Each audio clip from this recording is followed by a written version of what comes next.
Isang babaeng nagtangkang magpakamatay sa pamamagitan ng pagtalon sa ilog ang nasagip ng mga tauhan ng Madalag Municipal Police Station sa sitio Dagitan, Barangay Paningayan. Ayon sa ulat ng pulisya, natagpuang umiiyak at nakahiga sa ilog ang babae, isang residente ng Barangay Tigbawan, may asawa at ina ng 4. Lumabas sa paunang investigasyon na personal na problema at matinding kahirapan ang posibleng nagtulak sa kanya sa desperadong hakbang.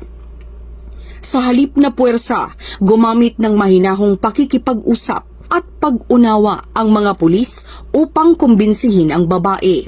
Pinangunahan ni Police Master Sergeant Edmond A. Olid at Police Staff Sergeant Cheryl N. Santillan ang halos kalahating oras na negosasyon upang mapakalma ito.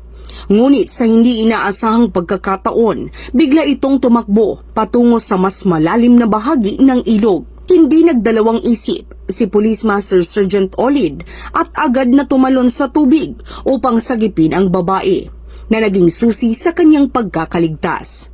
Sa kabuuan, naging matagumpay ang isinagawang rescue operation sa tulong ng mabilis at maagap na aksyon ng mga pulis.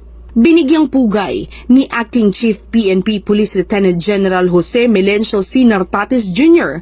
ang kabayanihang ipinakita ng mga tauhan ng Madalag MPS at inihalin tulad ito sa layunin ng PNP na maging tagapangalaga hindi lang ng batas kundi ng buhay. Ang insidente ay sumasalamin sa panawagan ni Pangulong Ferdinand R. Marcos Jr.